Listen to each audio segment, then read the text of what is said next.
I'm happy that you're here. What I want to share with you before we start class is a little bit about a book that I'm reading. So many of you have heard already that we got a puppy. It's already been over a week now that we've had him. Lovely dog. He's so great. His name is Sunny.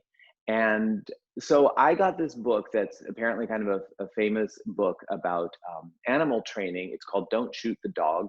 And it's by a woman who is a behavioral psychologist as well as an animal trainer. She trains wild animals as well as dogs, and says these are the techniques by which you can train any animal, human animal or wild animal, domestic animal, to do the things that you want them to do.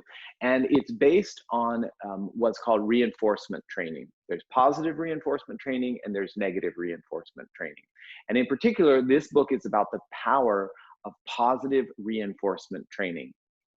So for instance, positive reinforcement is really easy to understand.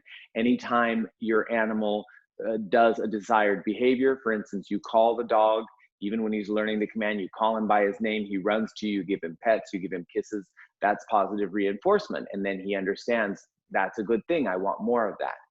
An idea of negative reinforcement would be, for instance, in a horse, this was the example she gives, a horse has a bit in their mouth.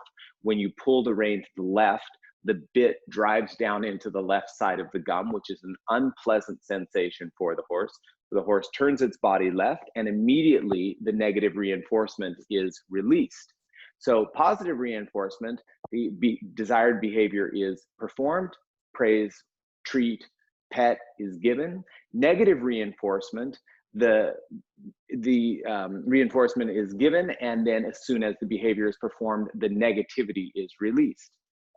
So anyways, I thought this was a really interesting concept about how to be more conscious in the training of the dog. But she gives an example in the book of a man who came to a lecture that she's giving about reinforcement training. And he liked to play squash, which I guess is like a racquetball game or something like that. I think it's more on the East Coast. But anyways, he liked to play squash. And he thought to himself, I'm always so hard on myself when I'm playing my game or when I'm practicing. I'm always beating myself up. I'm always getting mad at myself for the shot that I didn't get right, or I'm beating myself because I didn't play the game right, I missed the point, or whatever the rules of squash are. And so the guy decided that he was going to try and practice positive reinforcement on himself. And as he was practicing, every time he did something that was good, he was actually going to praise himself. And he said that if nobody was around, he'd like give himself on a pat on the back. He'd say, good job, you did it. So he really practiced positively reinforcing himself as opposed to beating himself up for not being good enough. And when he didn't get the shot, he just would tell himself, it's okay, there's another shot and I'll get the next one. So he really kind of changed his positive and negative relationship with himself. Anyways, he ended up seeing this woman again and told her that in a matter of weeks, he completely transformed his game. And in his squash club, he went up 4 rankings in terms of where he was at, and that it was through actually being nice to himself and positively reinforcing the things that he was doing well, praising himself, appreciating what he did right, that actually allowed his game to blossom. I think that there's a tremendous amount of value in that story, that by treating yourself well, by acknowledging what you're doing well, you actually will blossom more than by beating up on yourself for what you're doing wrong. So that's the first part of the story. I'm going to give you the second part very quickly. That made me think about the fact that our inner being, our highest self, that place within us that is always at peace, it's always in joy, it's always aligned, is constantly giving us feedback. When you're feeling really, really good, you're in alignment with your highest self. When you're feeling really bad or crappy, it's because you are seeing the world, you're seeing the situation differently from the way that your highest self is seeing it.